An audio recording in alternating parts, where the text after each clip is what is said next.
Welcome to Bipolar She. I'm your host, Janine Noel. The content of this show may include suicide or suicidal ideation. If you're ever in need of immediate support, please dial 988, a suicide and crisis lifeline. All right, so today I'm going to be talking about seasonal mania. I come to this podcast feeling a little bit tired.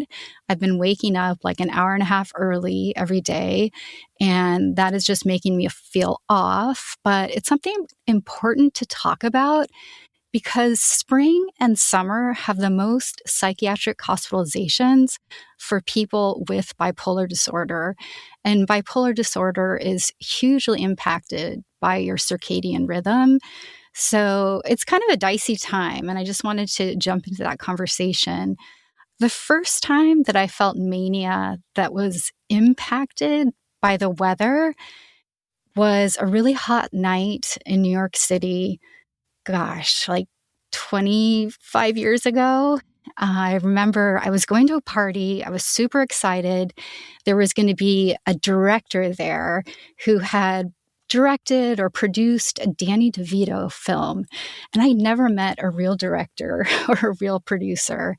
And my friend told me to come. And so I got kind of dressed up in a weird way. I decided I was going to like slick back my hair and just put on lipstick and try and look really fresh because fresh was the thing. Look fresh, my agent would always say. But I remember when I stepped outside on my way to this party, I got these little prickles all over my arms, all over me, over my head. And it felt like it was starting to rain. But it wasn't raining. It was just these constant prickles all the way. And it felt like this energy, this special energy that somehow I was carrying and moving through New York City with it.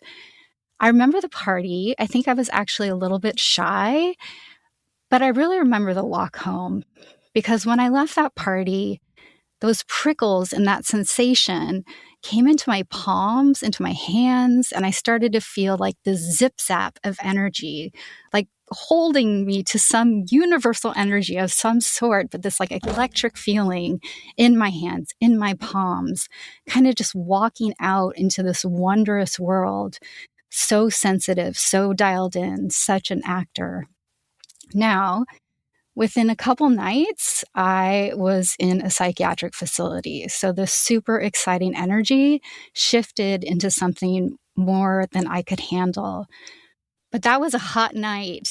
And so now having spring be here, I do get a little nervous. With my sleep right now already just a little bit different, we have to be careful. And like that circadian rhythm, it's every 24 hours, your body is running on a cycle that controls the way that you feel sleep, alert.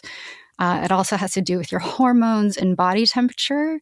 And so if you're a bipolar person like me, we really got to stay on top of that because we're out later. We want to stay up later. You know, it's just amazing how light can trigger a mood. It can destabilize a mood. So I get a little bit nervous. It also can increase your dopamine, that motivation, reward, energy, goal-directed behavior. And then the pace of life just picks up.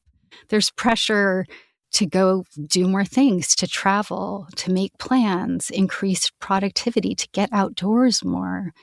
But I've started to notice the world a little bit differently. Just, families having a picnic and looking so vital and vibrant and blonde and happy, and just feeling such a difference from that, going, oh, that must be full happiness over there. I don't really live with that. I kind of live over here.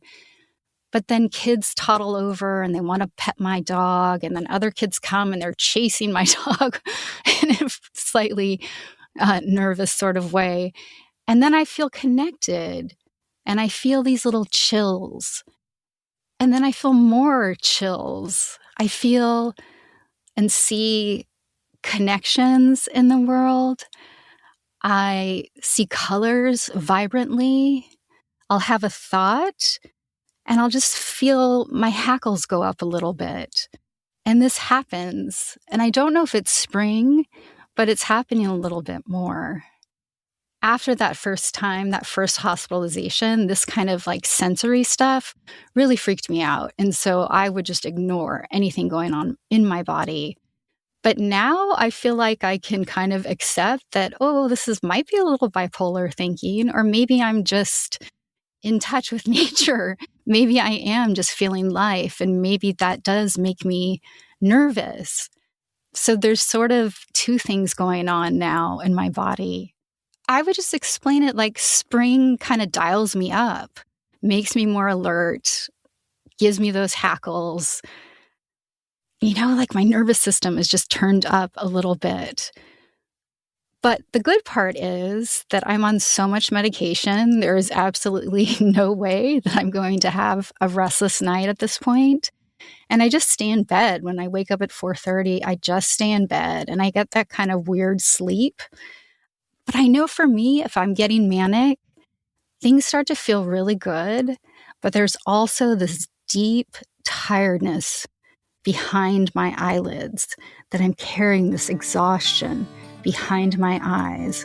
The world is great and very exciting and is zip-zapping on my hands, but there's this deep, deep tiredness. And for me, I know that is an early sign of mania. Thanks for listening to this micro episode as I put together a new season.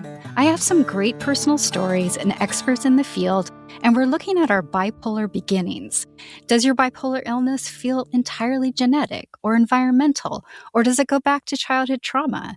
The origin story of illness is different for everyone, and it seems limitless, and I can't wait to share these voices with you. In the meantime, take your sleep seriously and always talk to your provider if you're noticing changes. It's our key to a stable spring and summer. And as always, thanks for listening.